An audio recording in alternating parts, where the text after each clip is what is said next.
Good morning. As we are gathering here on this beautiful Friday and enjoying it's a little bit colder today, but still it's been a very nice week. There's a few announcements. First of all, the IRAS ride share sign up is at the writing desk in the lobby. So if you need to get to the C&J bus or sometimes all the way to Logan, there is a sign up on the writing desk in the lobby. That's where you signed up for showers. Another reminder that you need to please sign up for the talent show. If you've got a beacon, it tells you how to do that. There's is Pauline in here? Pauline's emails in here to sign up. Just a reminder that if you've been going to social hour, we appreciate a donation. So bring your whatever, $5 to throw in there, $20, whatever you think you've consumed in alcohol. I know me, quite a bit, by the end of the night. Okay, tomorrow night is the banquet. I know on the Orange Book it says it's tonight, it's not. We do a formal banquet on the night before we leave for the IRAS, so it's tomorrow night. I also want to remind you that Linda Groff's talk is tomorrow at 1:45. It will be in Newton West. Newton West is off of the where we have happy hour. I guess this room is being used by the Rotary, which I was unaware of, so I'm very sorry about that, but just because it was something I did not know of until last night. Yep, and it's everything like this. It's got microphones and everything. So today, yeah, there'll be a tech. I'll make sure there's a tech person. Today at 12:15. Today at 12:15, and you need to know this. And if you have a friend that's not here, or a spouse that's not here, a child who's not here, at 12:15 is our group photo on the stairs, the main staircase. I know that it looks like they're painting them. They have painted it. The paint's cured. They're going to take down the caution tape for our photo, and then they'll put the caution tape back up because they don't want us. We're not going to get any lines on our jeans or our shorts or whatever, but it has to do with the curing of the paint. They want to make sure that there's just not people tromping on it. So today at 12:15, we will ring the bell. You'll notice that David will have his camera set up at the bottom of the stairs. It's a tradition. We want everybody there. So kids, significant others, I don't know, whoever you brought with you on the island, maybe a Pell or two, grab them if you want. I also want to remind you that today, at 1:45 today, this is not tomorrow, tomorrow's Linda's talk, 1:45 today is when we're going to do that plenary Q&A. So usually we've done it at night. Well, we're not doing it at night because we have we're going to have a concert. So there'll be a concert in here tonight. If you want to see, Greg is going to be giving us a concert, Greg Brown. He is a professional musician. So he's been on the island. He's done some stuff at the chapel. He's also played in the chapel, so you might have walked past there and heard this cool music. That's him. We hope all of you will come tonight to the concert at 7:45. And with that, I'll turn the mic over to Ted so he can introduce us. Oh, question? No, a question.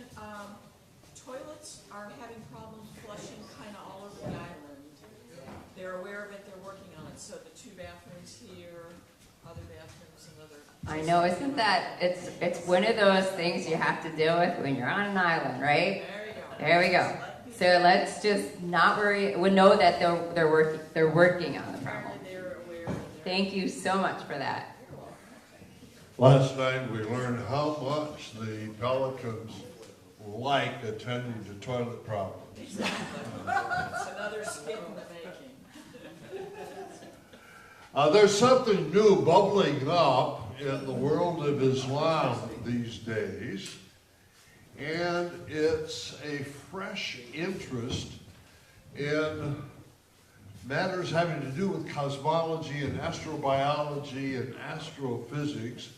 And our next speaker has some considerable responsibility for the rise in that particular interest. So it's almost a kairos moment that Dr. Shoaib Ahmed Malik is with us here. He's a lecturer in science and religion at the University of Edinburgh, and he's been busy the last couple of years trying to get a good, honest dialogue between the space sciences and Islamic theology going.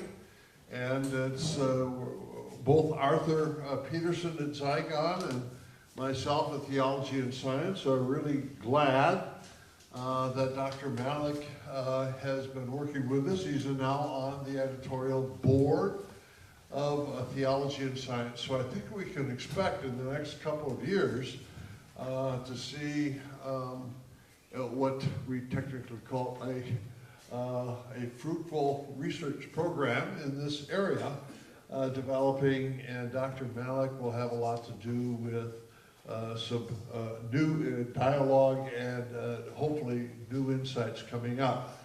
So let's give it up for Dr. Malik.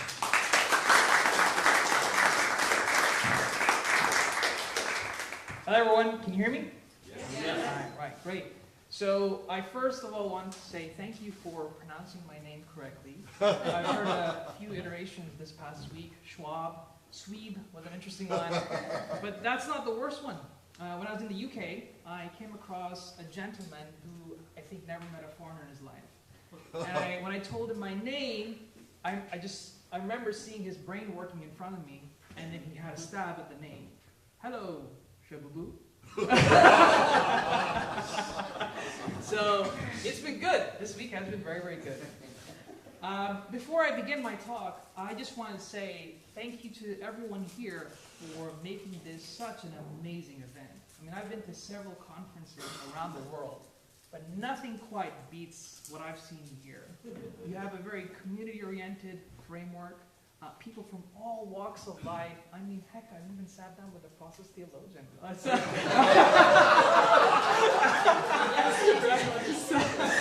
Right, so I think that all of you should, we should have a clap for, for one another, but as well for the organizers, Ted and Maynard. Thank you so much for amazing.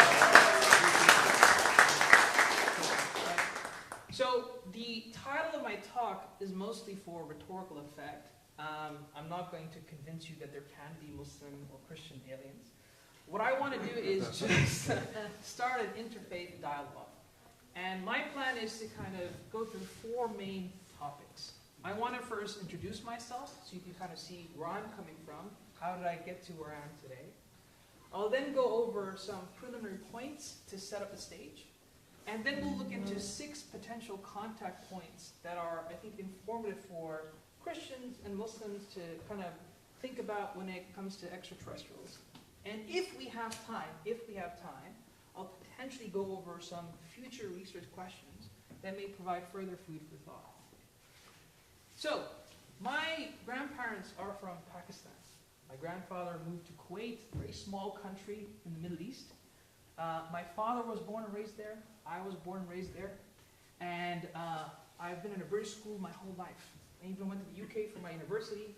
The accent is an enigma. I don't know where that comes from, right? My education has largely been in the STEM sciences until very recently. I went to the University of Bath in 2010, did my undergraduate in chemical engineering. I then got a scholarship to do a PhD in chemistry and chemical engineering. For those of you who know, I used to work on nanoporous materials. So these are like new tech that are going to have a lot of interesting applications, be it in aerospace, petrochemicals, whatever have you. It was actually during my first PhD that things took a drastic turn. My supervisor, one of the loveliest individuals you'll ever meet, his name is Sean Rigby, and he I think still is an atheist. And he kept asking me questions about Islam. Now, I was a very cultural Muslim. I didn't know what Islam was. I mean, I just took it because my parents had it. I know we pray 5 times a day. We go to Friday prayer. That was it. That was the extent of my knowledge. And so when he started asking me those questions, I started learning philosophy and theology.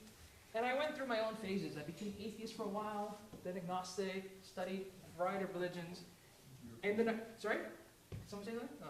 So I went through various phases. And I realized in the middle of my first PhD that I'm in the wrong field. I want to actually leave this and get into theology and philosophy. Now, if you've ever had discussions with Muslim parents, right? And if you want to tell them you are stepping outside of the engineering or the medicine box, God be with you, right? Right? So I actually remember calling up my dad in the 3rd year of my PhD, telling him that I think I'm in the wrong place. I think I need to go out and study. I want to go to a seminary. He said, Shoaib, stay put, do the degree, it'll put food on the table. Looking back at it now, he was right. He was right. It provided me with a safety net. I can hop into STEM fields whenever I want to. Then I got into science or religion. I did a lot of exploration. The University of Edinburgh released its online course, an MSc in Science and Religion, a postgraduate module. I took that up very excitedly, and it opened up a world for me. And then just recently, last year, I was given a PhD in theology and religious studies. So I have a firm background in both science and the humanities. For those of you who, how many of you are interested in science or religion? Put your hands up if you're interested. Okay, right. For those of you who are interested in pursuing further study, the University of Edinburgh offers both online and offline options for the MSc program as well as the PhD program. If you have any questions, please do come see me after the session. Right? This is my blurb for Edinburgh. Now, for the past 10 years, I've been at a place called the UAE, Dubai, the Las Vegas of the Middle East, right? Right? And I was an assistant professor of the natural sciences. I would teach physics, chemistry, biochemistry, environmental chemistry, things related to chemistry. Last year, my university dissolved in July. Yeah, right. It's very normal there. So, right? And apparently they wanted to, reconfigure the university into some kind of elite cryptocurrency university. I don't know what's going on, but there we go. So what happened was I was out of a job, and I think in the last quarter of 2023, the University of Edinburgh announced they have a position for lecturer in science and religion. I applied. I recently got it. So as soon as I finish from here, I'm actually going straight back to Dubai, pick up my remaining belongings, and moving to the UK. So if you ever do come to Edinburgh, or if you do decide to take that program, please just stay in touch. I'll be happy to show you around. Right. My personal journey actually begins with evolution, because evolution is still a very controversial question in Muslim spaces. Just to give you one example, so my previous university in Dubai, when we had our orientation for new faculty members, we were told to stay away from 3 topics. Evolution is one of them. Why, you may ask? Well, the year before, there was a professor there who was not only fired, but deported from the country for talking about evolution. So there is a lot of liberty that you have in the West that you don't have in these spaces, which is one of the reasons why the field of Islamic science hasn't thoroughly developed. I would say it's still a nascent field.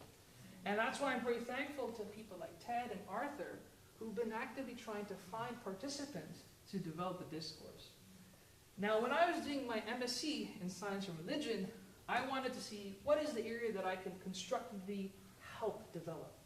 Evolution was a key question that came up in several conversations. So I ended up writing this text on Islam and evolution. It's open access. It's free to download. You can find it online. And very, very happily I can say that this book was received very positively in the Muslim world. It was published in 2021. It's already been translated in 6 different languages.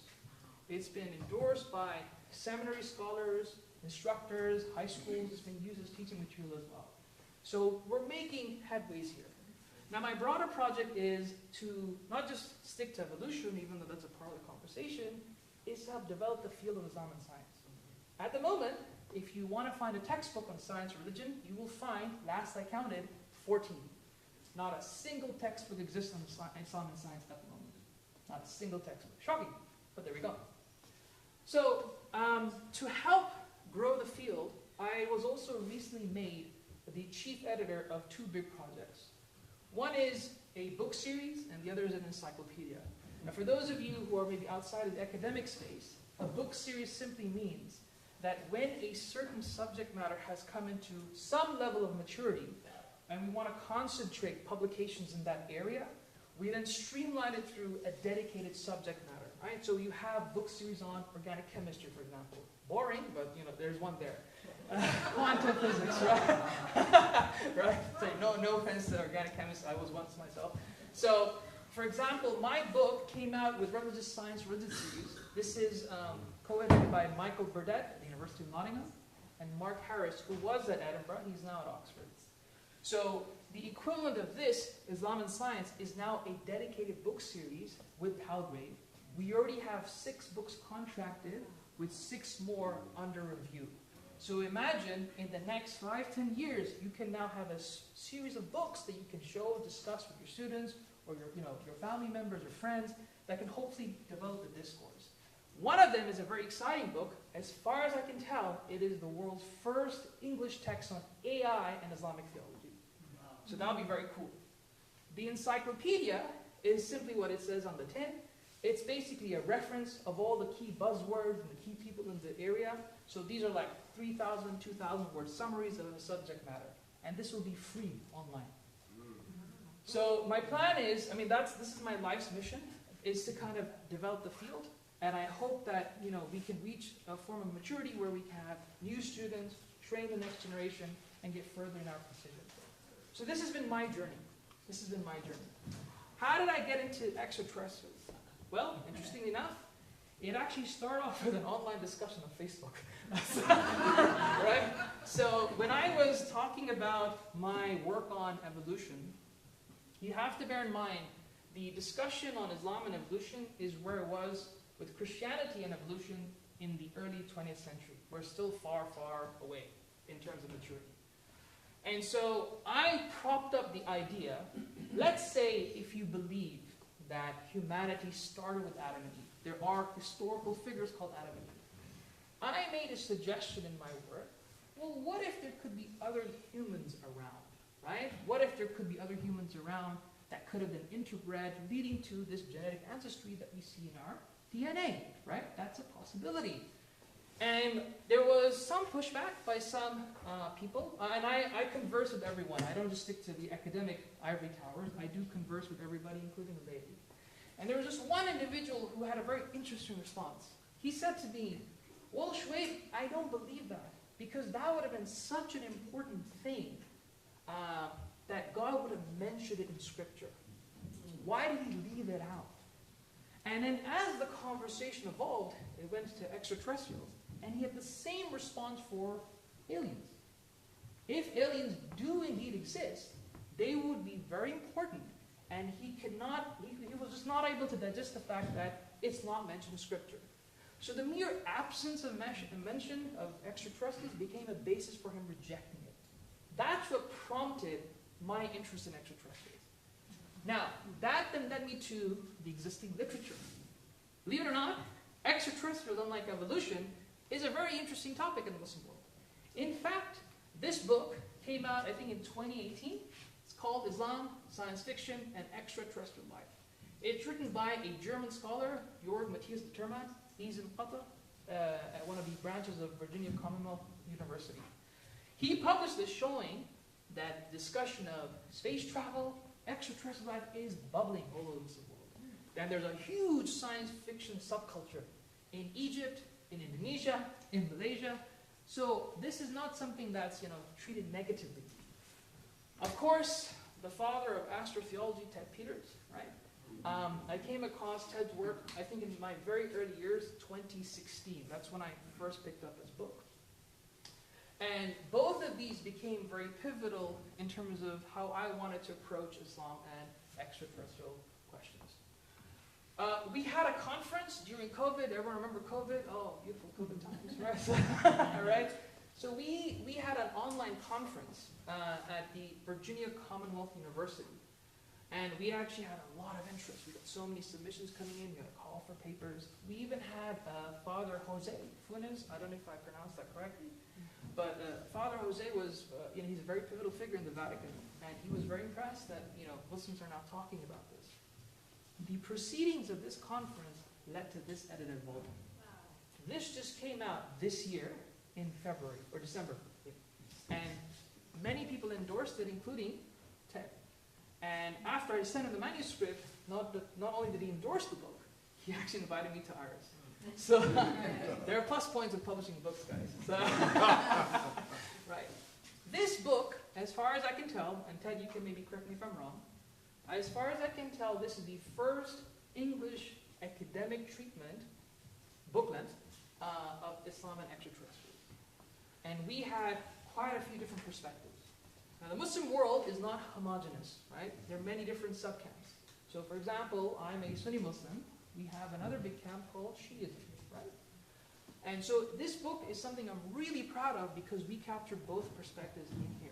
So I am very, very open to inviting multiple perspectives to come and have discussions.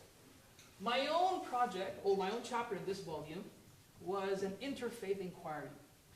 It's called Extraterrestrial Intelligent Life and Islamic Beliefs, investigating 6 potential conflicts.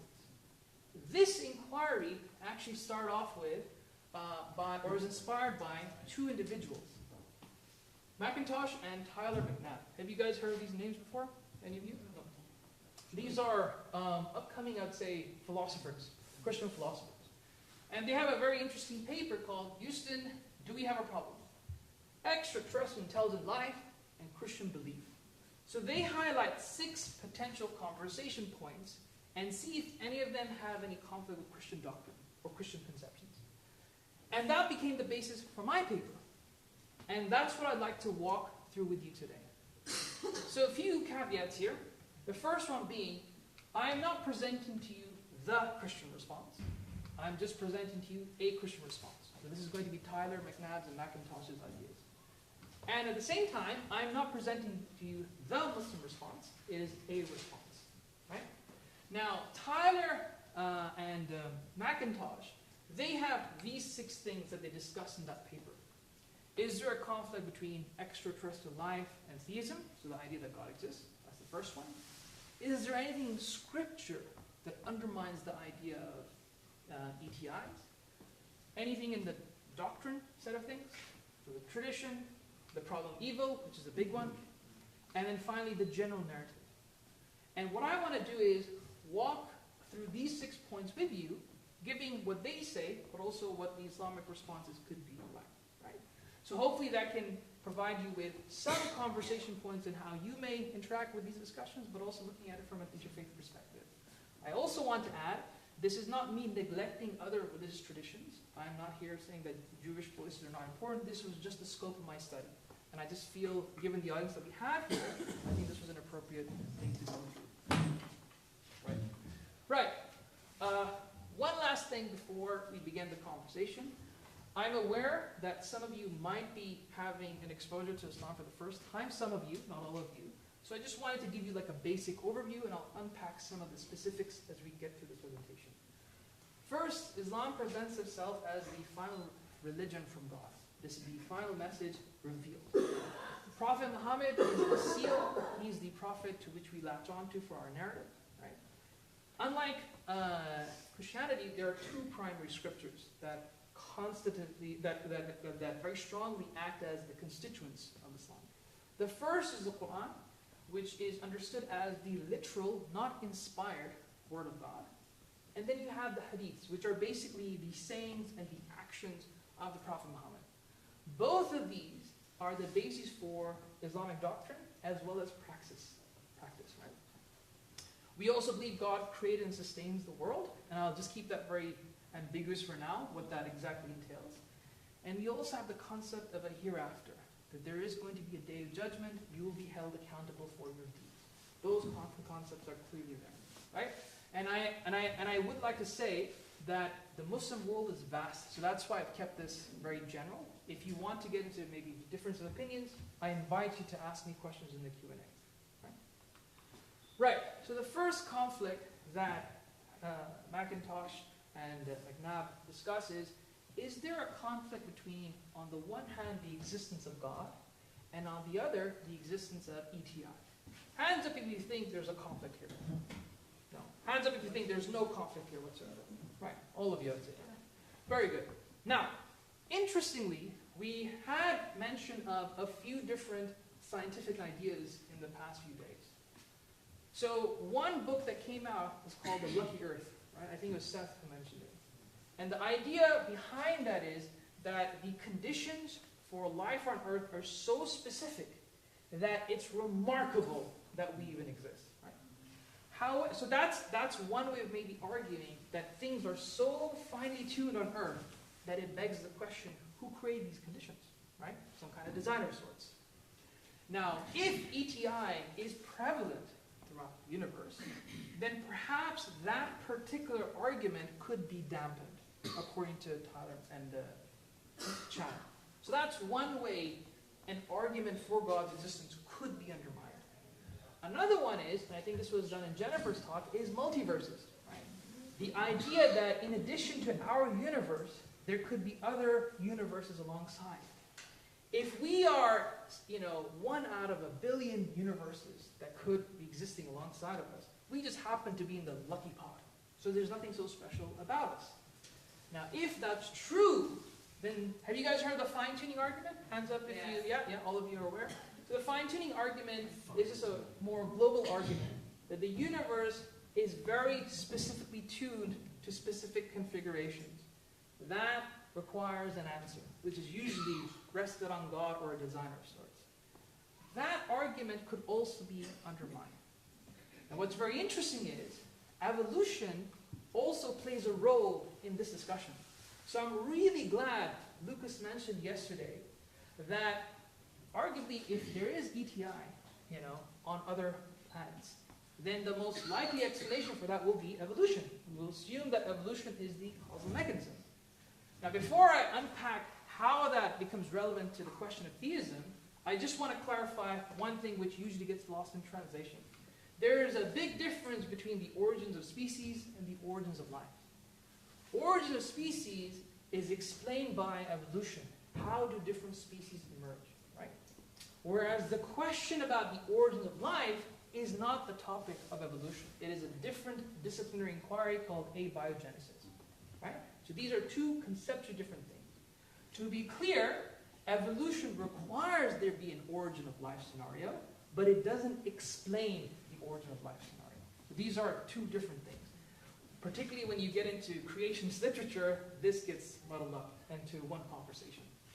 Now, I'm going to share with you two quotes that potentially may cause further friction between the idea of ETI and the existence of God. Everyone here know Richard Dawkins?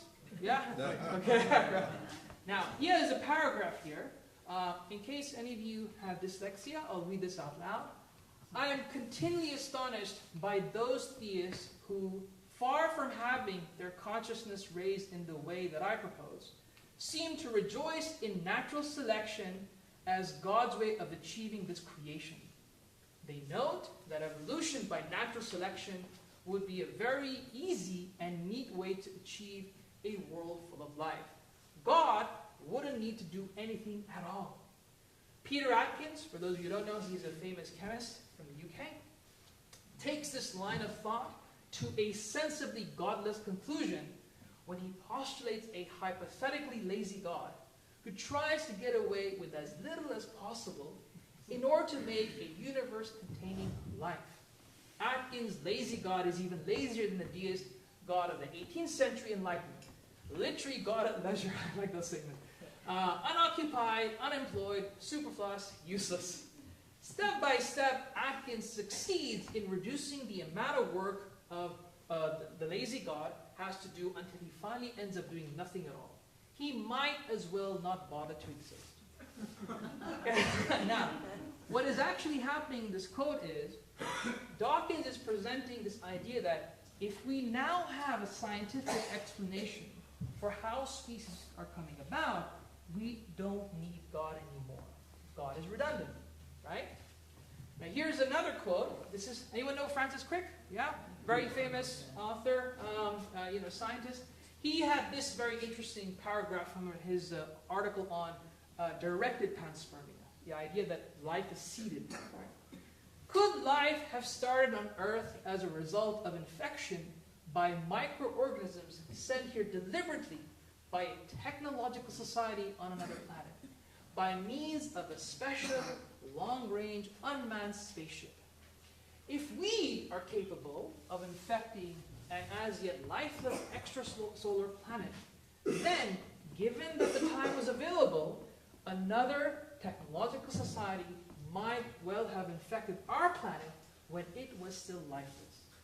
Now, why is this discussion important to the contact between ETI and theism? Well, if you believe that God created us specially, or there were, these design inferences, things are so complex that it, raises the question of who designed it, all of those can become potentially undermined if there's life on other planets via evolution too. Meaning that if we have evolution as an explanation, be it here and other planets, God becomes even more useless. Everyone okay with that? Yeah? Good. Good. Right. Now, for those of you who are into science fiction, there's a movie that depicts this really well, and I encourage all of you to watch it. This is called Prometheus, and it's actually a trilogy. There's a, what was the sequel? Does anyone know the name of the sequel that came after this? There was a sequel, huh? Prometheus Unbound? No, not Prometheus Unbound, but there's a sequel that came after this, and the third movie just is coming out this coming August. It's called Romulus. So I strongly recommend that if you are into this kind of stuff, this is a movie not to miss. Very, very good. Right. I usually joke with my students, if you want to watch, heresy, this is the movie to go to. Right? Right. Now, so does that mean then we've lost our basis for proving God's existence? Not quite. Not quite. Philosophers of religion, as well as theologians, have a variety of arguments for God's existence. If you ever pick up a book on philosophy of religion, or you do a course, we have around 20 different arguments. One set of arguments are known as the cosmological type, right? And these usually, the famous two are the contingency argument as well as the kalam argument. Have you guys heard of these arguments before, yeah or nay? For some of you may have never heard, and that's fine, don't worry about it, right? In very simple terms, these arguments don't rely on there being design in nature.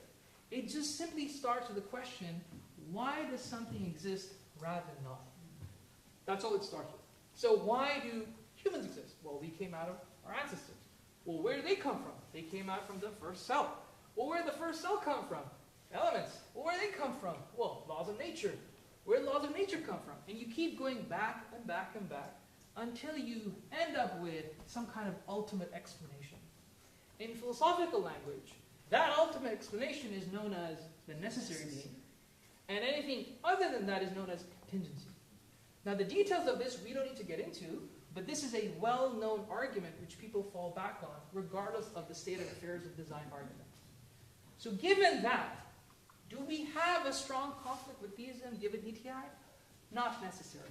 Islam wouldn't be threatened by that. Okay?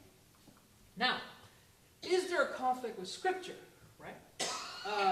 Chad and Tyler say there's nothing in Scripture that clearly undermines the existence of ETI, what they could be like. But I wanted to use this as an opportunity to give you further insights to the Islamic worldview. Islam recognizes 3 sentient entities, right? These are humans, angels, and jinn. Now, thanks to conversations with Lucas, I think it's important to point this out. Angels and humans, almost exactly the same idea across both traditions, right? Of course, there may be differences in the details, but roughly the same. Jinns are not demons. Demons are fallen angels. Whereas in Islam, jinn are an entirely different category altogether. They are not derived from angels. They're a different category altogether. And interestingly, some of you may find this maybe amusing. Jinn can have different religions. You can have Muslim jinns, Christian jinns. In fact, if you go onto YouTube, and if you check jinn exorcisms, you will find some of them saying, well, when talking to the jinn, that I'm a Christian. Right? And that's a very acceptable thing in Islam across all schools of thought. Right? Is there any mention of extraterrestrials? No. Which comes back to that initial discussion I shared with you earlier. If there's no mention of extraterrestrials, what is their stance from the Islamic standpoint? Well, there's a very clear principle, both in studying scripture as well as in logic. The absence of evidence does not entail the evidence of absence. Just because something isn't mentioned does not mean it doesn't exist, right? The possibility remains open from a scriptural standpoint. And this idea of suspending judgment, which is what is the principle at play here, is a common hermeneutic or a scriptural principle in many religious traditions. Nothing specific to Islam, right? Now, there have been very interesting exegetical speculation. I want to stress on that word. This is not doctrinal, this is not fixed, these are just possibilities. So we have a hadith which says there are 7 earths, and in each of them there is a prophet like your prophet, an Adam like your Adam, an Abraham like your Abraham, a Noah like your Noah, and a Jesus like your Jesus. Right? We also have a verse from the Quran. It says, He also created horses, mules, and donkeys for your transportation and adornment, and He creates what you do not know. And people have tapped into that the possibilities are endless. There could be ETI. And we have these amongst our exegetes. They've talked about the possibility of there even being human-like entities on other planets. Now, you might be questioning, well, what's so special about 7? Why is that? Why is that number there? Right? In English, contemporary English. Right? In contemporary English, when we want to exaggerate, what numbers do we use? Who can tell me? What numbers do we use when we want to exaggerate? Millions, right? In classical Arabic, don't ask me why or how. It was the number 7, 17, and 17. Don't ask me why. I just take it as it is, right? So this does not necessarily mean specifically 7 earths. It just may mean several times, right? There's a debate. There's a hadith. So some of you, have any of you guys have Muslim friends or know some Muslims around you? Yeah? Okay. Have you guys ever wondered why they're a bit too averse to dogs? Have you guys seen that? Averse to dogs. Who is? Dogs, Muslims. Some Muslims are averse to dogs, right? Not all, not across the board. But there's a reason for that, right? There's a hadith which says that if a dog's spit touches your clothes, right, wash it 7 times. And that is because in Islamic law, a dog spit is considered an impurity, right? Now, it says 7 times, and you have 2 interpretations of that. Some people say literally wash 7 times, so you will see some Muslims who will put their clothes in the washing machine and let it run 7 times, right? Whereas others take it a little bit less literally, and it just means clean it properly. That's all it means, right? So, is there a problem between Scripture and Islam? Not really, right? Now, doctrines. This is where things get really exciting. So, for me personally, I'm not a Christian, but I find the Christian discourse to be incredibly exciting. So, now, here's the reason why, right? Now, both McNabb and McIntosh, they do say that Christian doctrine could be problematized if you bring the fall, incarnation, and the atonement into the equation. How? Well, there's a question here. If there are extraterrestrials on other planets, you need to address both of these points. Are these things specific to the Earth, or are they cosmic? Are these only singular events, or have they occurred elsewhere as well? In other words, could Jesus have come about in flesh, not just on Earth, but on other planets as well? For me, that's a super interesting question. I don't know why, but I like that question, right? So imagine having, many different crucifixions of Jesus all across the world, universe, right? And then some of the speculations that come to my mind are, well, it took us about 300-400 years to get to the Nicene Creed, right? Now imagine, just imagine, if on another planet there's the universe or some kind of planet in which the Nicene Creed, if they call it the Nicene Creed, right? But let's just say the Nicene Creed took 200 years. Now, if there's a contact between these two civilizations, will there be a disagreement on authority? It took us less time to come to the creed. You guys are not as pure as us. Do you see the point? So for me, this really tickles my brain so much.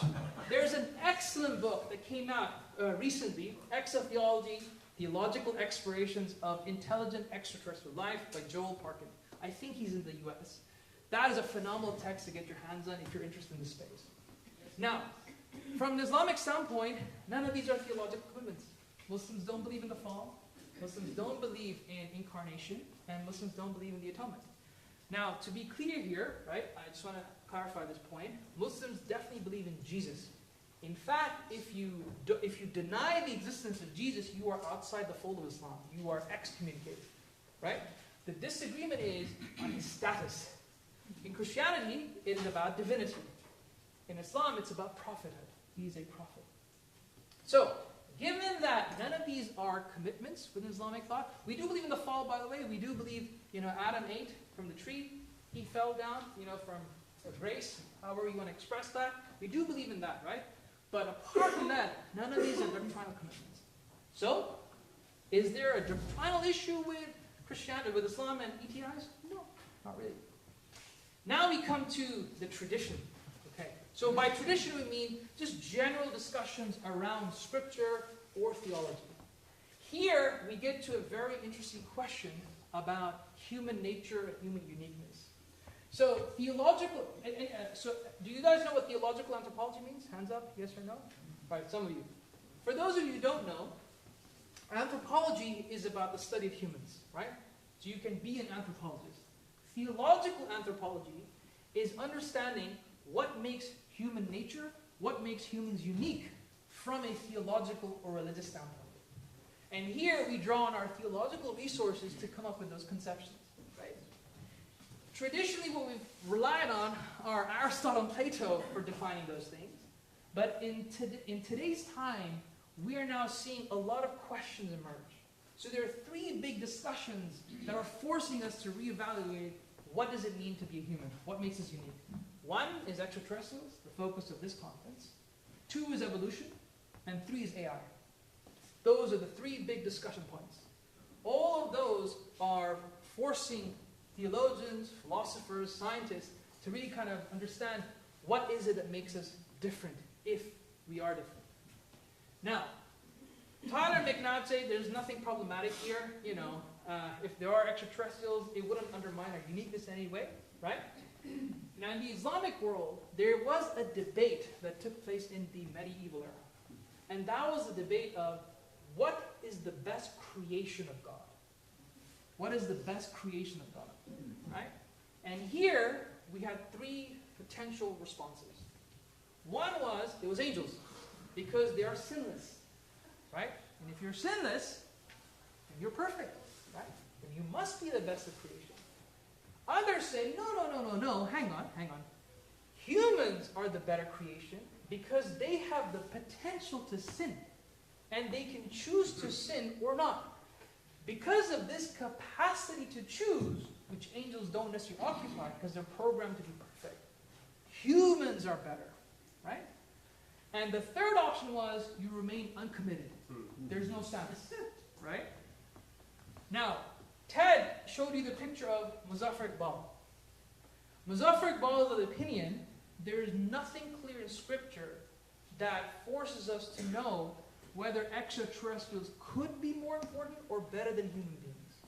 Right? Nothing. And the verse that he relies on is this one here. Again, I'll read this out loud in case anyone has dyslexia. We have honored the children of Adam and carried them by land and sea. We have provided good sustenance for them and favored them above many of those we have created. In other words, it's not absolute. Many of those does not mean you are the best. You've definitely been given priority over several others, but that does not necessarily mean you are the best. There is another scholar, Hamza Karamali, who is a contributor in that edited volume. His opinion is otherwise. Here's what he says. The Sunni scholarly tradition's position is based on one of the central themes of the Quran, namely that God has singled out human beings for his distinctive honor.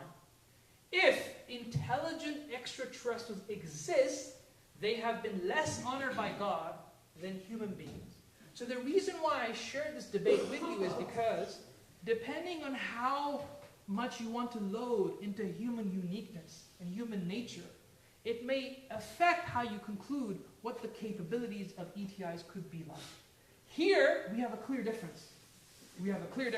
According to Hamza, they cannot be smarter than us. They cannot be more spiritually enlightened than us. They will have to be subhuman some way. Right? And so why this entails then, there could be a potential conflict. Which is why I put maybe there. Right? So this is just for the sake of academic honesty. Now, the problem evil, this is a huge discussion, but I'm just going to try and simplify it as best as I can. Philosophers and theologians have divvied up the problem evil into two kinds, and more recently into a third kind.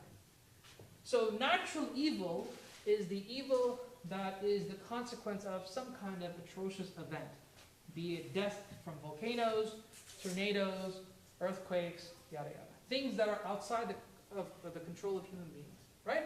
And these are momentary. This is just a single episode that occurs. Moral evil, however, is the evil that results from human action. So people torturing other people, hurting other people, right? That's known as moral evil. More recently, this is a new term that's come up in philosophy of religion, is systemic evil, right? This is a term that was coined by a philosopher called Eugene Nagasawa, who is at Oklahoma University now.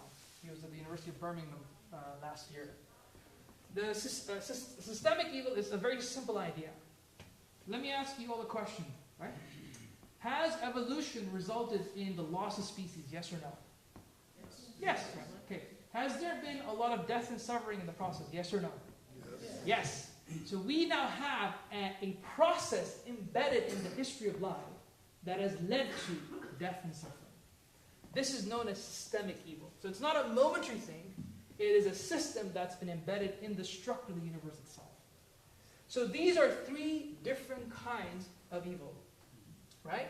Now, if life does it, so this is problematic in of itself anyways, right? The fact that we have the existence of these three kinds of evils on Earth is problem enough.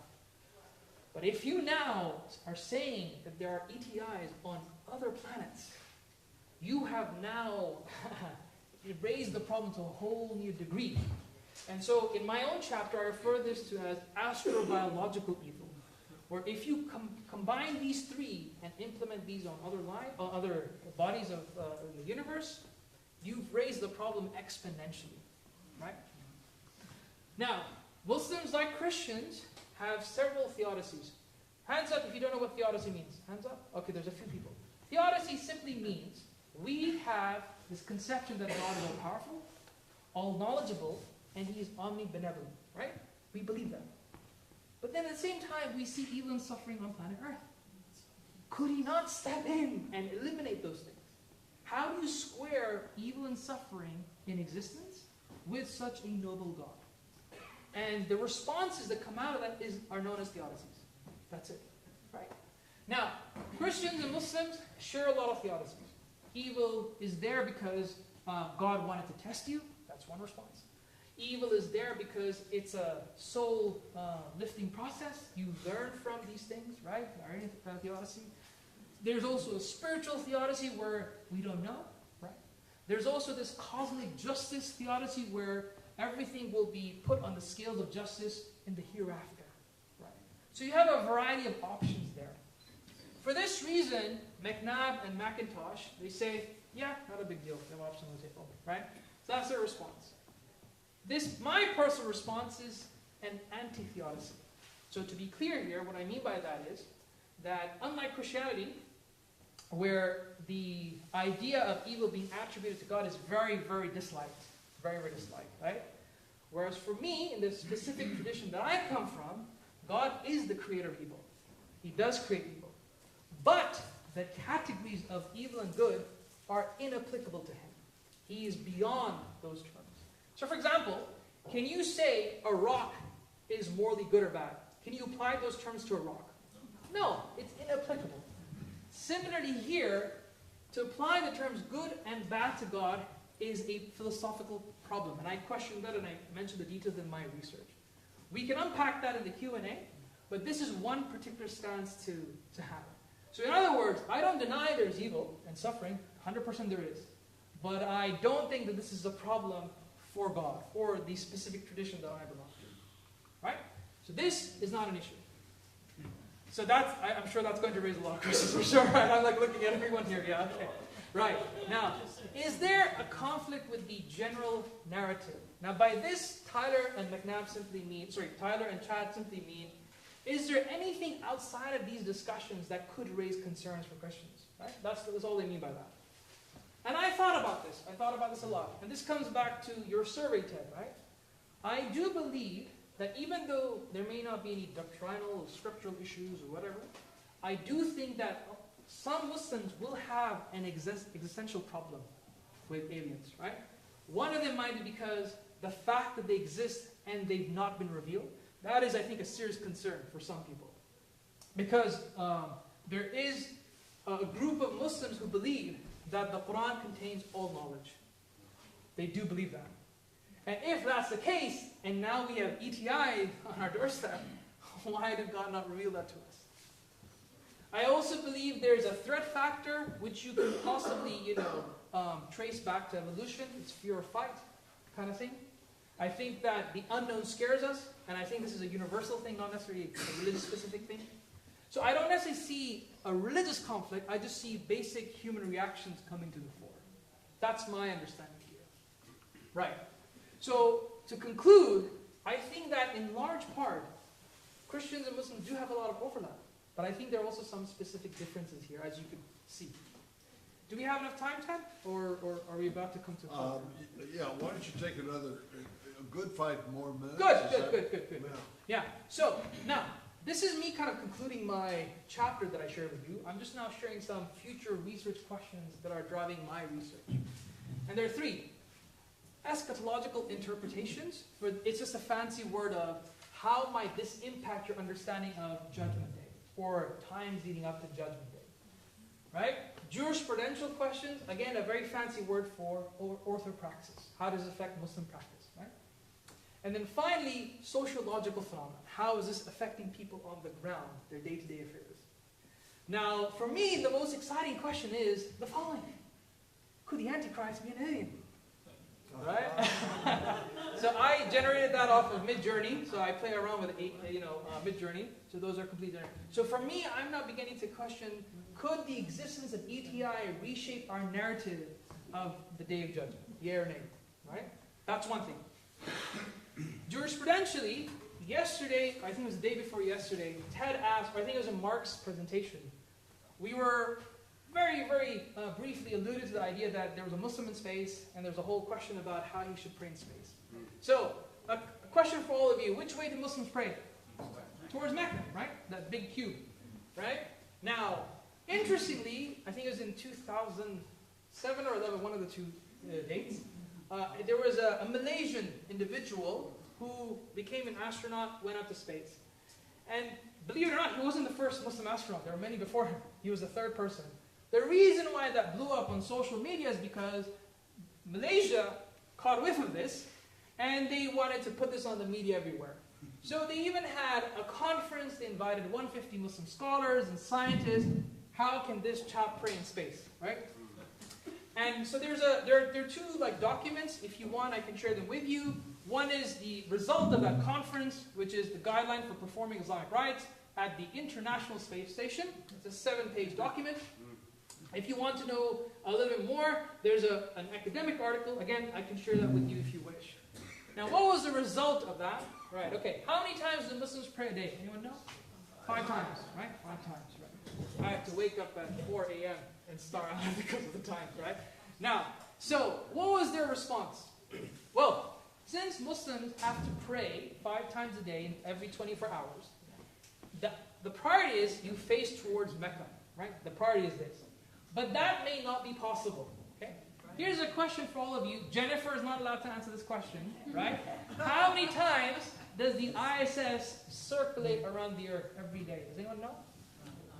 Okay, Jennifer, time. You're in. So, Well, it circles the Earth about once every 90 minutes. yeah. Yeah. So we're looking about the ISS goes around the entire Earth about 16 times a day, right? Now, if you wanted to pray towards Mecca at that kind of speed, you have to pray like at an express rate. So, right? So, right? So, I mean, you'd have to beat Sonic on this race, right? Now, so imagine that's a cube, right? That's called the Kaaba, right? Now, one of the responses was, if you're above that point, you could potentially pray towards Mecca, by facing downwards, if that works. I think that's highly implausible. Another one, and this was an interesting one. This is the first time I heard this when it came out. So one is that you're not facing towards the Earth, but let's say you're in this outer perimeter, which is where the ISS could be. Imagine the Kaaba is on that circumference. Imagine it's there. So you pray towards that radial direction instead of towards the Earth. Interesting response. The other one is face the Earth, which is, I think that's more common sense. And if none of those work, face wherever. Face wherever, right? So I think that there's, what I'm trying to show you is that Islamic jurisprudence is very flexible. Did you know we even have an opinion that Muslims can drink alcohol and eat pork? Shocking, right? Yes, but as an exception. On a life and death scenario, if you're on an island where there's no food except for alcohol and water. Help my guys! Right? So, now, why is this an interesting question? Well, if we have galactic travel, if we are able to colonize other planets, right? I think this raises profound questions in terms of Muslim practice. Do we face the Earth or not, right? And here's another one. Muslims don't follow the solar calendar, they follow the lunar calendar. Which is why Ramadan goes back 11 days every year, right? So there's a funny story that, right after Ramadan, which is a month of fasting, they have something called Eid. Have you guys heard of Eid holiday? Yes. Think of this as the Christmas of Muslims, right? Christmas or Easter. And so whenever Muslims want to take a day off of work because of Eid, they go to their boss and say, boss, I need a day off. Like, when do you need a day off? It depends on the moon sighting, boss. It could be today, it could be tomorrow, it could be after tomorrow. So, now, if we do permit the possibility of galactic travel, what do they follow? The moon of the Earth or the moon of the planet they're on? And that totally changes so many things, right? Oh, by the way, all of these are generated by me in Midjourney. So this is Midjourney, right? Now, another thing that I'm interested in, have you watched Titanic? I'm assuming all of you love birds here. So, right, okay. Now, you know the very famous scene, I'm flying, where Kate is in the front and Jack. I tried to do that in Midjourney and devastating results. So I just went with this photo, right? And the idea here is, if humans and aliens can fall in love, interbreed, what does that look like? And I can see a variety of different attitudes coming to the fore here. So that's one question. I'll leave it there for now. Finally, sociological stuff, right? On the left-hand side, you have a poster by an institute called Sapiens Institute. In the English-speaking world, Sapiens Institute is one of the most popular apologetics institutions, right? And they recently came up with the narrative that all this UFO stuff, this is not extraterrestrials. These are the jinn, right? Which is interesting. On the right-hand side, this is very surprising, right? You have a very famous figure in U.S. history, a black individual who was part of a movement called the Nation of Islam. Anyone know who I'm talking about? Malcolm X. Malcolm X. This particular institution or group of people recently have had a change in the way they articulated themselves. They believe they've come into contact with UFOs. And the UFOs are telling them all the ways in which they can save the planet. Yeah. And this book is available on Amazon. Oh, this book is available. I would love to kind of see exactly how they come at this narrative. What is making them believe that they have it? Given that no other Islamic, narrative, equal narrative exists out there. This is very specific to the Nation of Islam. Very specific. It's very clear that Muhammad, that you're the final. Exactly, yeah. So this is very interesting. So I'm not saying speaking as a theologian now. I'm speaking as a sociologist. Right. I want to know how did the conditions come across that are led to this narrative. That's what I want to know. Right? There's a scholar. Sorry? Oh, cool. Okay, cool. Please put me in touch if you know that individual. So I just wanted to conclude that the Muslim world is very interesting. It's bubbling. There are a lot of overlaps as well as similarities. That's not Malcolm X, by the way. I know it's not Malcolm X. I'm worried of that. Yes, I think we've all figured out that's not Malcolm, right? But I just want to say that, there's a lot of stuff to do, a lot of stuff that can be done. I hope you enjoyed my presentation. Thank you for listening.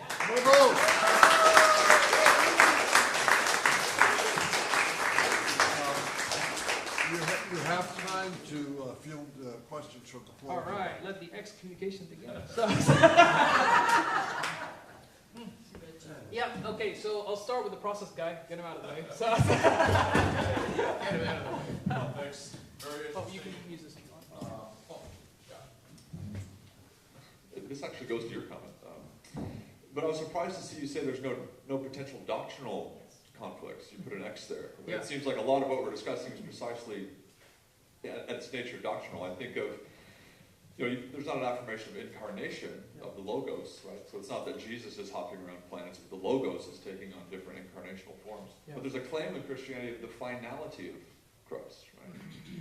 And there's maybe a similar kind of parallel with the seal of the terrestrial seal of the prophets in Muhammad, at least on planet Earth. So I can imagine that being is it terrestrial finality or cosmic finality? What would that mean doctrinally on different planets? Okay. So you have to bear in mind two things. Number one, there's a reason why I stressed earlier on that Islam and science is very young, right? So this was just the starting point. This book is definitely not the end point of the conversation. Two, on that specific thing, we've had discussions behind closed doors, but we are afraid of publishing them. So precisely because of the fact this is a very sensitive topic that I think can raise more alarm bells than it can do good.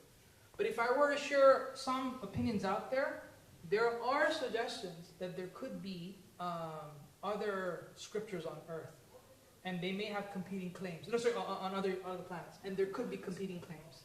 But what would the net result of that be? That is unclear. But for example, Hamza Karmali, the guy who said that there cannot be ETI, or cannot be like equivalent of human beings, ETI versions, right?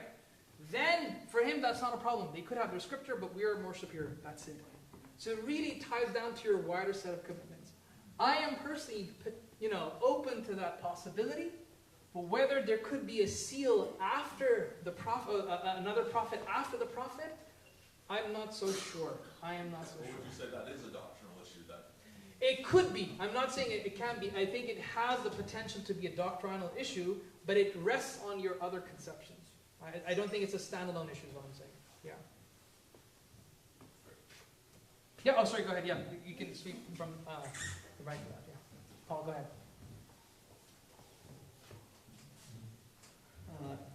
I guess the Islamic claim, I think you said, is that Muhammad was the final prophet. And yet, and then you're talking about extraterrestrials, being a problem. Yeah. But there's a more immediate problem. I'm not Baha'i, but I know we have Baha'i people here who claim that I don't know what his name was, but there was a prophet in the Islamic culture that also is much more recent than Baha'i. And Baha'i claims, and I'm not a Baha'i advocate, but they claim that they have the best features of all the religions. So, would you care to comment? Yeah. So, for me personally, my interfaith dialogue only goes as far to the Judeo-Christian angle. I am not too well versed to comment on the Baha'i faith. So it would be very, I'd say, immature of me to comment on that. So I can definitely check with a few people who do have interfaith dialogue with the Baha'i religion, but that's not me. So I can't answer that question. Yes? Sorry, I'll be moving towards the left. Yeah? Yes? I'm wondering if there's room in Islam for a panentheistic understanding of God. And I'm thinking about Andrew Davis's presentation, which certainly held to that understanding of God within Christianity, but also as you find it in other religious traditions and philosophy. But just for purposes of your presentation, how could you, what would you say? I'm really wondering about just the underlying understanding of God and how much room there is in the Muslim world for that more relational, radically indwelling understanding of God. So, okay. I can say very confidently that if you ask the major Sunni and Shia institutions, they will say no, that is not something you can accommodate. That does not mean there aren't streams in Islamic thought that cater for process thought, right? So one of them, for example, is Iqbal, Allama Iqbal from Pakistan. So part of my series, right, we have a guy from the US who actually graduated from Andrews College, Claremont College.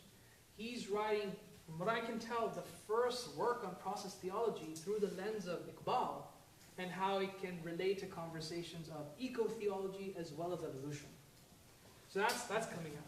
There's another scholar whose resources have still yet been untapped. That scholar is called Ibn Taymiyyah. Ibn Taymiyyah. I can write it down for you. Ibn Taymiyyah believed that God had a time-like aspect to him, which needs to be unpacked a little bit, right? But that is another potentially process thinker that Muslims can utilize, and I know that some people have begun utilizing for creating an Islamic conception of both a pantheistic worldview, pantheistic worldview as well as a process worldview. Yes, Andrew, did you want to comment? I would add that panentheism is a much wider umbrella than just process philosophy and theology. Now, they have a certain rendering of that. There's Orthodox Christian panentheists. Yeah. There's, some Augustine people argue was a panentheist.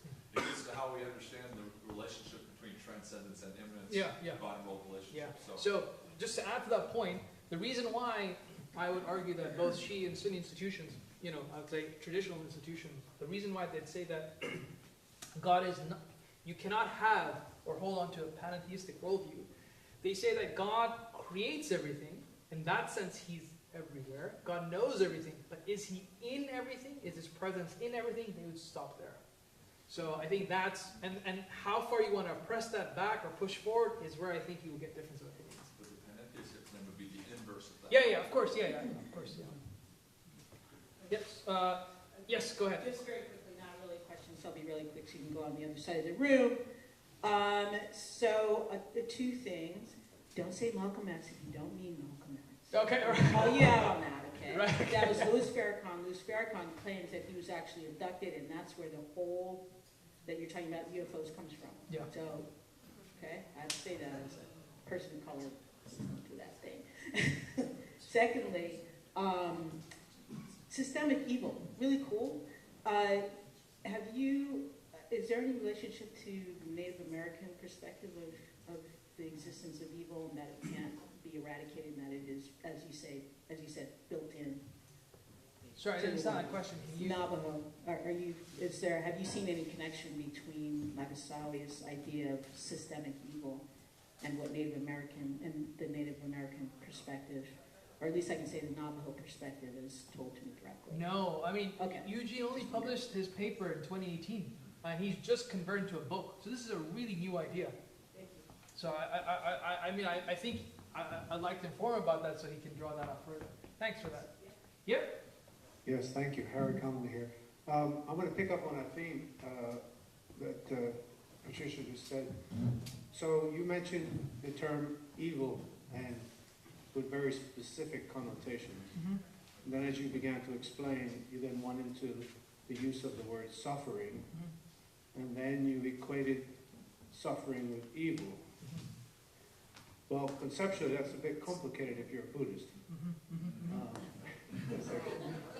So evil is not necessarily part of the equation. Yeah.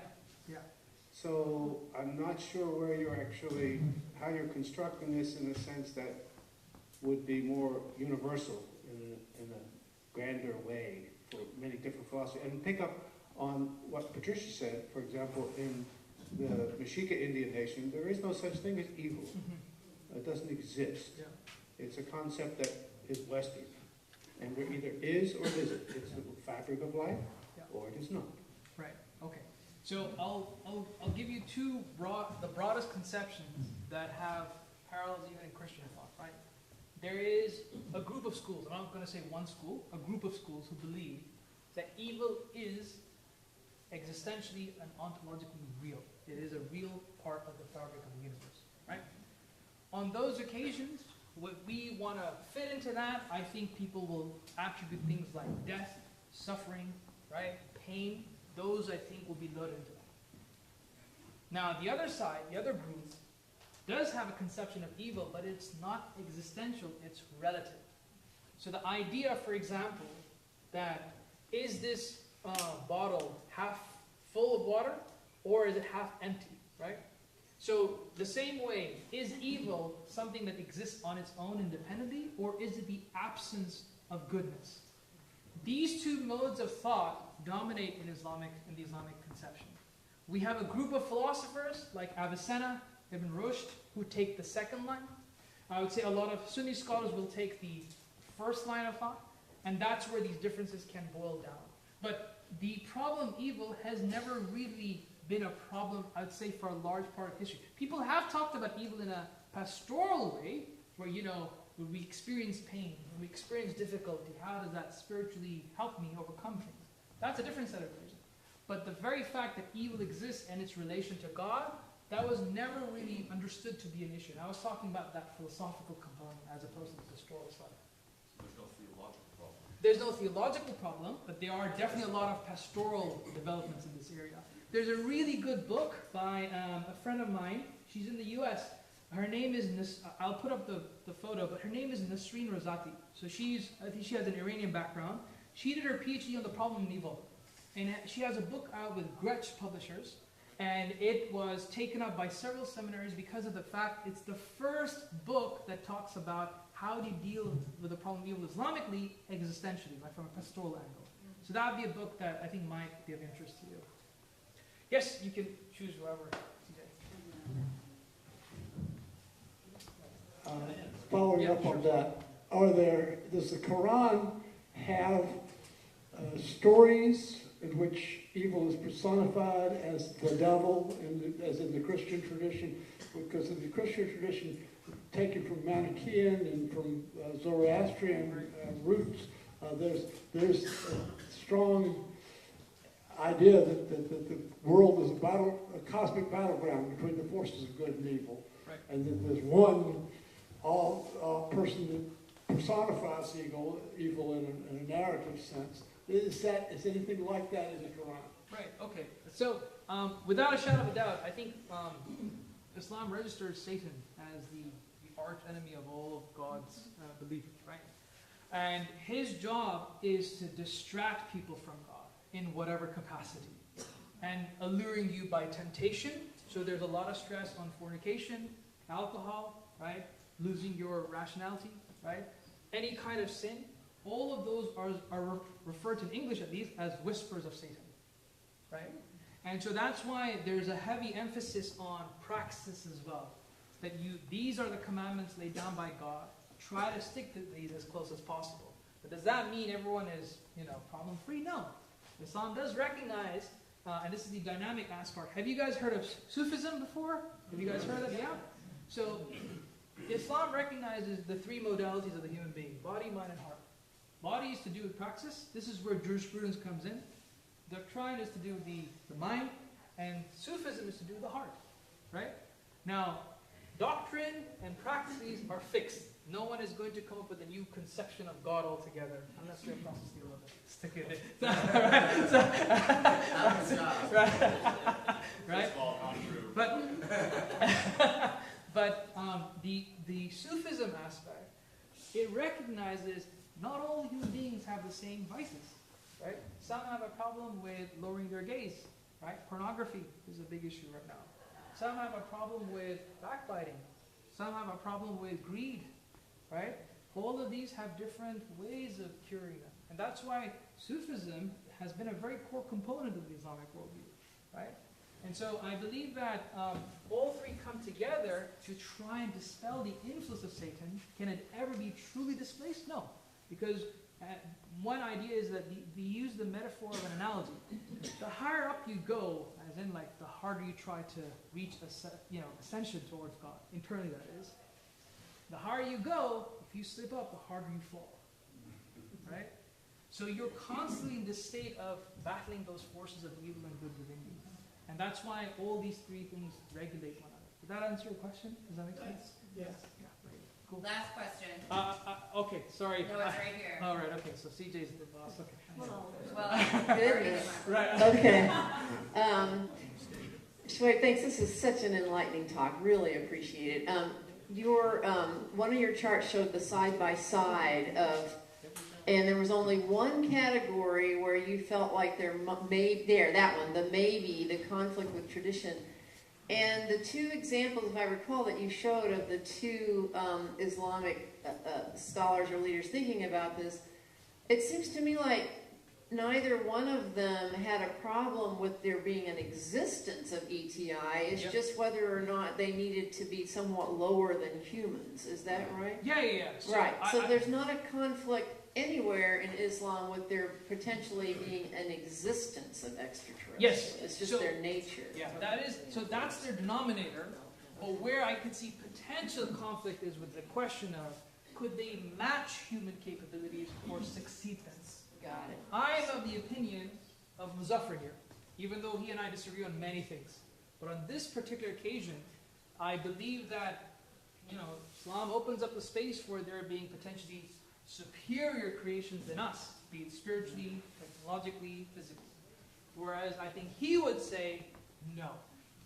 So, and that's where, the reason why I point this out is because what's very interesting is that your theological commitments impact perhaps your science investigations. Yeah.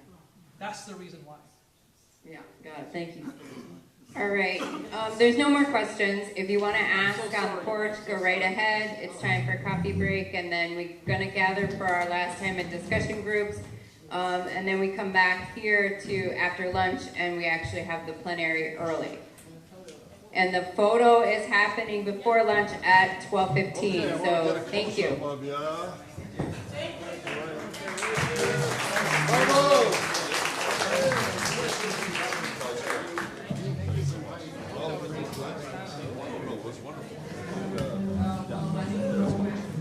I'm so sorry, Saul. That's quite all right. I don't need to. So, two questions. First, it's a movement. Supported by the faction. And the action is just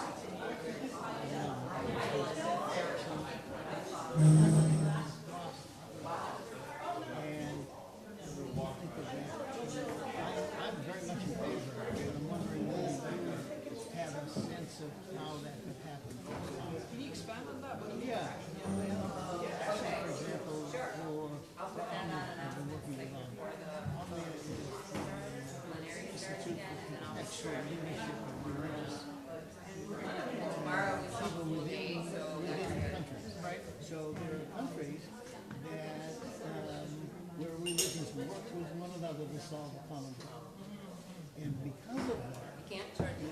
not only do you solve with you the get to snack solve card. it, you have to look carefully at your at the opposite. Yes. And that's a very powerful thing for much greater, more than dialogue, but actual understanding. Yeah. And there are several presidents for this Yeah. So I'm I just wanted to know because it seems to me your work is pushing in that direction in this regard. And I'm thinking about a it's like, broader okay. regard. The second issue was Islamic science is a very old tradition. It wasn't necessarily continuous very extensively. But so would you feel that dimension adds to your review of the history? I literally went for a walk. Because don't start just with the present. You start with the past and make a greater contribution to renewal of that kind of thinking. Has been somehow lost in the process. I don't know. Especially as science in the Middle Ages was so astronomic and cosmological. Yeah, sure, they were doing the names of the stars are And there's actually a scholar. So you're 100% right that the Islamic disciplines have interested with, natural science or whatever concept. There's no denying that. I'm referring to science as a field of study, which is different to the interactions that took place even earlier. So all I'm saying is that just like how we kind of attribute Ian Barber as the father of science today, right? Even though there may have been precedents before him, but he kind of launched the field. I'm saying that Islam and science kicked off in the 1980s, and that's the starting point as a discipline. But as an interactive program, it's The only other comment I have is just a I didn't, in fact, I didn't know there was nothing. I too have already done what you wanted for my field, which is I'm an anthropologist interested in food. And so what I did was establish myself as the editor of a series of books on the history and anthropology of food and food systems. And that was one thing. And then I did an encyclopedia of food and all of these, and I'll tell you, these things really change your life. So don't minimize their impact on your career. And then the question is, what do you do with it after you've got it? Yeah, right, I mean, that's what that seems to train. Yeah, no, I mean, but other things happen. Yeah, sure. So be open to all the things that will happen. I appreciate the advice. Thank you so much. Good luck to you. Thank you very much. Then you gave our dialogue groups this question. Yes. But you've answered that. Yeah. Well, the thing is, like, so the Maynard, dialogue groups aren't supposed to be a test. And there might not be enough people who know enough about this song. to be clear, right, Maynard, when he sent me this email, he didn't mention anything about what was the exactly premise of the what question. So, my, would you consider one that, because we've got 15 minutes, we could take a new question to the groups. yeah, can I, The That's goal, a great comment. Very good. the goal is to stimulate discussion beyond your talk, not just of course, replicate. No, I had So no if idea you- what the I didn't even know the discussion groups until I came to the island. That's what we figured. I mean, the idea of it is good. It's just that the questions of people. You want some time? And you all No, you know it. He's clearly a lecturer. Probably, We don't want to discuss that question. yeah, and then you have to have a CJ. Other dialogue. We'll probably have to write it up and give it to the dialogue leaders. Oh, I have another We could probably just question, duplicate. simple question. Yeah, Of you. yeah.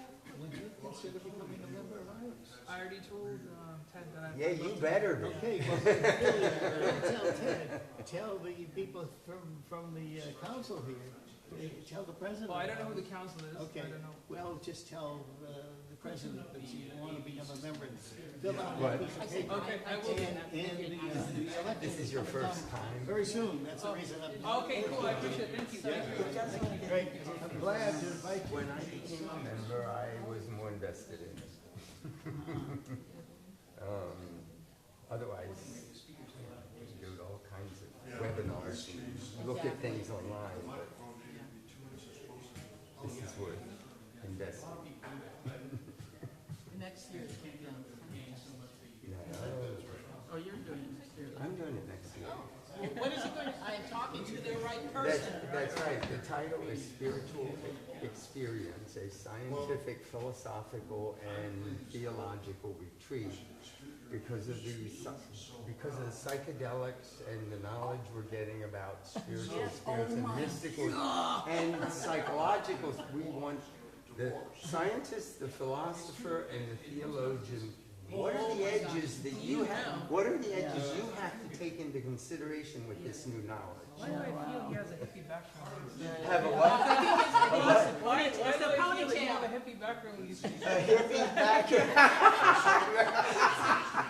So here's the question. Maybe not background. Yeah, maybe still carrying on. Temporary praxis, perhaps. How do the points discussed in the presentation impact your understanding of in light of the world. Beautiful, right? Or world views, rather.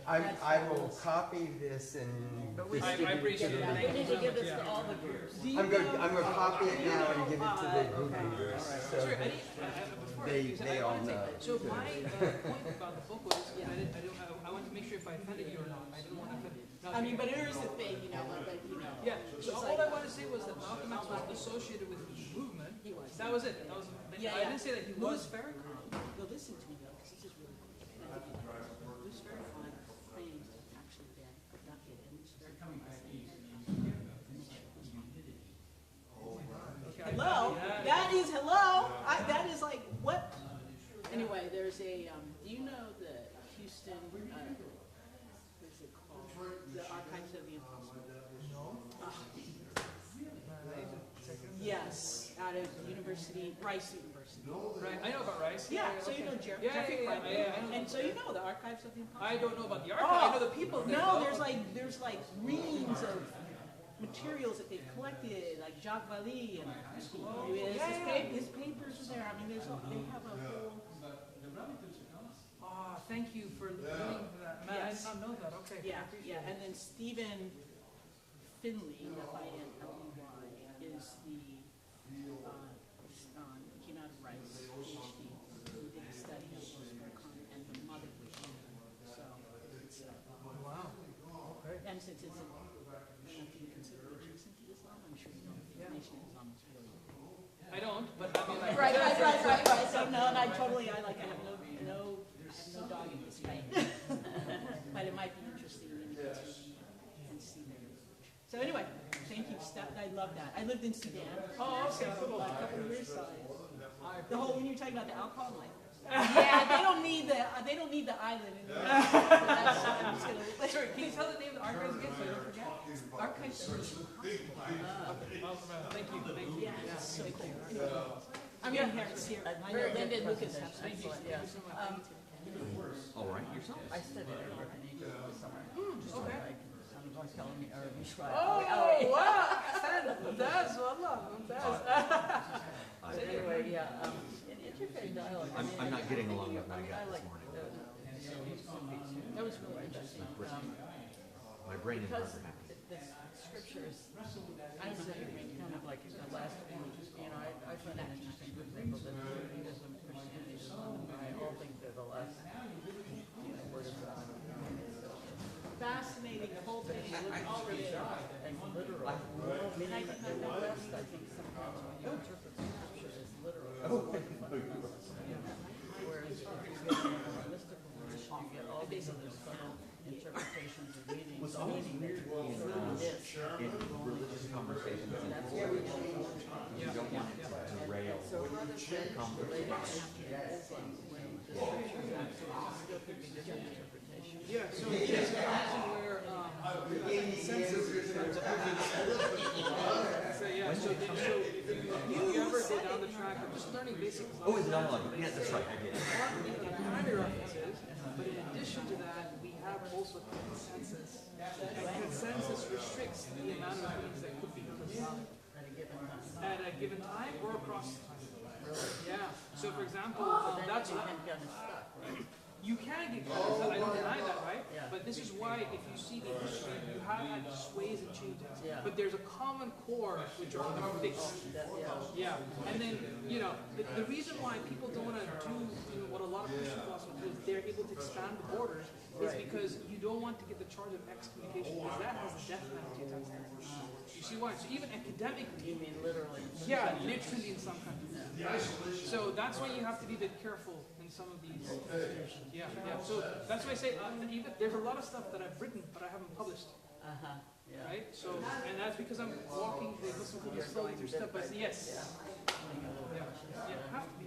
Yeah, and I asked them about literal interpretation. You know, in the West, if you have literal interpretation, you get fundamentalism. You can miss all the higher, more Different discussion in Islam. Yeah, in discussion. But that's why I asked them because in the scriptures, that's the last one. But anyway, excellent. Thank you. I appreciate it. Thank you. I hope that helped. Okay. Yeah. I have 15 things I want to talk to you about. Oh, cool. So I'm going to start with. Thank you. I appreciate it. Thank you so much. I was worried, like, hell, like what to do in light of all the presentations. Everyone's doing this, so I literally. No, I'm glad then. Okay, that's like, good. you know, if it had been a different context, there was a couple fist bumps that I was ready to give.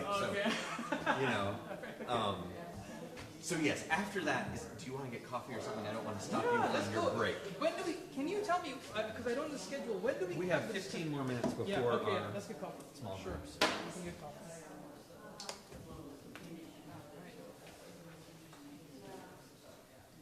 Lucas, just to make sure you say the name. Oh, Ted, do you know how to turn the screen off? Oh yeah, you got it. Yeah, just press it again. Press it again. Yep, you're good. Let's go. so let's see what. Lovely job with abiogenesis and evolution. I am so glad you brought that up yesterday.